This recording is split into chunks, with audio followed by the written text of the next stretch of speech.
તો રાજ્યભરમાં ચૂંટણી નજીક છે ત્યારે રાજ્યના ચૂંટણી તંત્ર દ્વારા મતદાન જાગૃતિના અવનવા કાર્યક્રમો યોજાઈ રહ્યા છે। નર્મદા જિલ્લામાં શેરી નાટક દ્વારા લોકોને મતદાન કરવા માટે જાગૃત કરાયા। મતદાનના દિવસે ફરવા ન જાઓ તેવા સૂત્રો સાથે રાજપીપળાના વિજય ચોક ખાતે મતદાન જાગૃતિનું નાટક યોજવામાં આવ્યું। 2022ની વિધાનસભાની ચૂંટણીમાં સૌથી વધુ મતદાન મામલે નર્મદા જિલ્લો ગુજરાતમાં બીજા નંબરે આવ્યો હતો અને હવે આ લોકસભાની ચૂંટણીમાં નર્મદા જિલ્લો મતદાનમાં પ્રથમ આવે તે માટે તંત્ર દ્વારા વિવિધ પ્રયાસો કરવામાં આવી રહ્યા છે।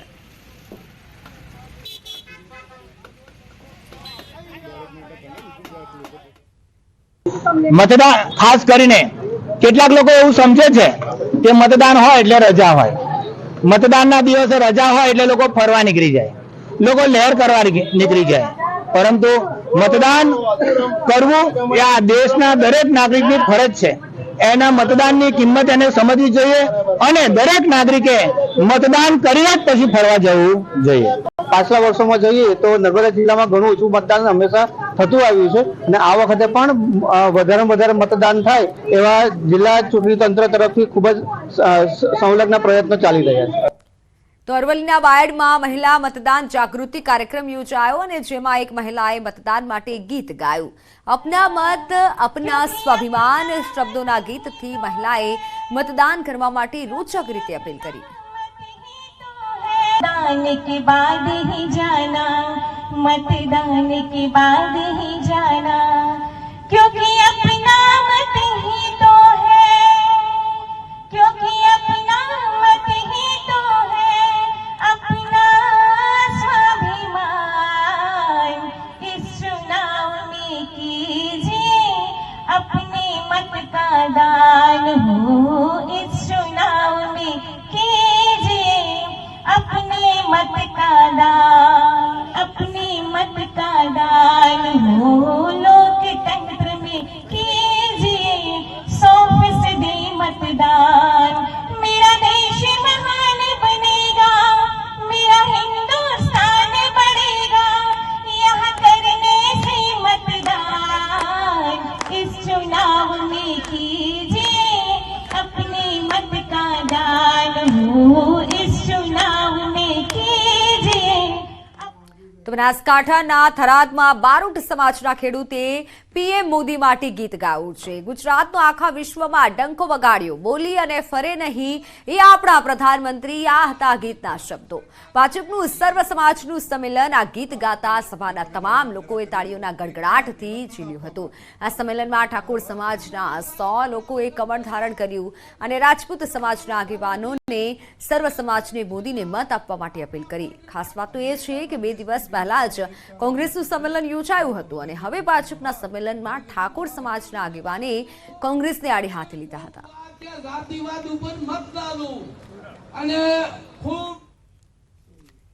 હસે મારો ન કરવી આ ગુજરાત વિશ્વમાં ભારત, હસે મારો ન કરવી આ ગુજરાત। દામોદર નો દીકરો ઈટો, નરેન્દ્ર યાનું નામ હીરાબાનો હીરલો હાસો, વિશ્વમાં પડે ન પાસો, ભારતનો પ્રધાન બંકો વગાડ્યો છે વિશ્વમાં ડંકો। આ સરદારજીનું સપનું હતું ને અખંડ ભારતનું જેમ સરદાર કેરું, આ સ્વપ્ન હતું ને અખંડ ભારતનું જેમ। ગુજરાતનું આ ગૌરવ ધારી આ કર્યા કામ તમામ બોલીને બીજો ન બોલે। તો નવસારીના લગ્ન પ્રસંગમાં રાજકીય માહોલ જોવા મળ્યો અને વાસદા ટાઉનમાં લગ્ન પ્રસંગ પૂર્વે યોજાયેલા સંગીત કાર્યક્રમમાં ધવલ પટેલના ગીતો પર લોકો ઝૂમી ઉઠ્યા। એક જ ચાલે ધવલ પટેલ જ ચાલેના ગીતો પર લોકો નાચ્યા હતા। વાસદામાં જુદા જુદા પ્રસંગમાં બંને રાજકીય પાર્ટીના ડીજેના તાલે ગીતો વગાડી મતદારો સુધી પહોંચવાનો પ્રયાસ થઈ રહ્યો છે।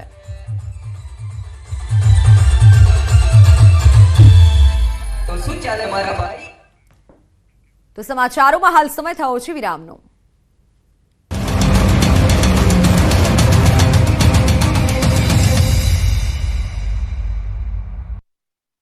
મેડિકલના સંપર્કમાં જ હતો.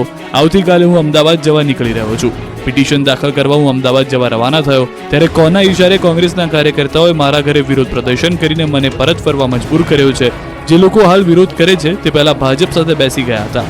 પ્રતાપ દુધાત પર આરોપ કરતા જણાવ્યું કે મેં અનેક વખત ફોન કરીને કહ્યું હતું કે મારા ફોર્મ ભરવામાં તમે હાજરી આપજો. ત્યારે પ્રતાપ દુધાત મારી સાથે આવ્યા નહોતા અને ફોન પણ ઉપાડતા નહોતા. આ ઉપરાંત તેમણે કહ્યું કે હું એક પણ નિવેદન એવું નહીં આપું જેનાથી મારી કોંગ્રેસ પાર્ટીને નુકસાન થાય. આ બધું થયું હોવા છતાં હું કોંગ્રેસનો સૈનિક છું અને રહેવાનો છું. પાટીદાર આંદોલનથી ચર્ચામાં આવેલા અલ્પેશ કથિરિયા અને ધાર્મિક માલવિયા હવે કરશે કેસરિયા. જાણે કે સુરત પાસ બની ગયો છે પોલિટિક્સનો અખાડો.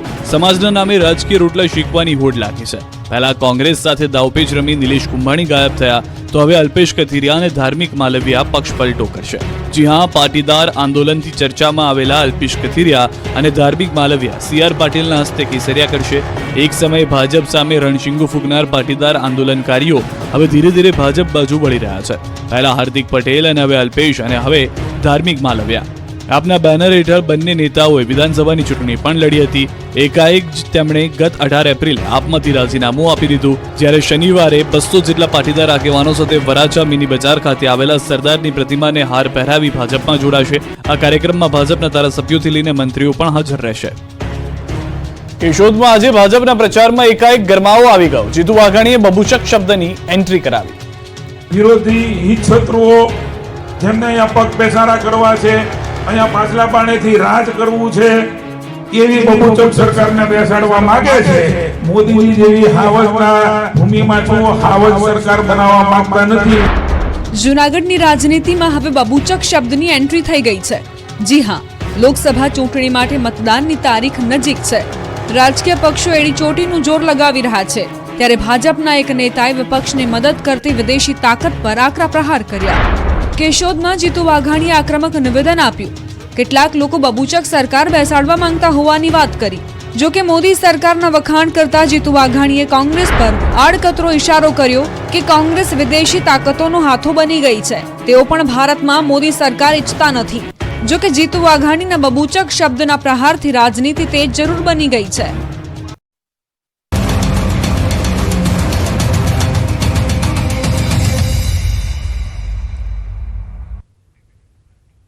Welcome back. નજર કરીએ અન્ય સમાચારો પર તો અમેરિકામાં અકસ્માતમાં 3 ગુજરાતીઓના મોત નિપજ્યા છે. મૂળ આણંદના બોરસ તાલુકાના ગામોના રહેવાસી 3 મહિલાના મોત નિપજ્યા છે.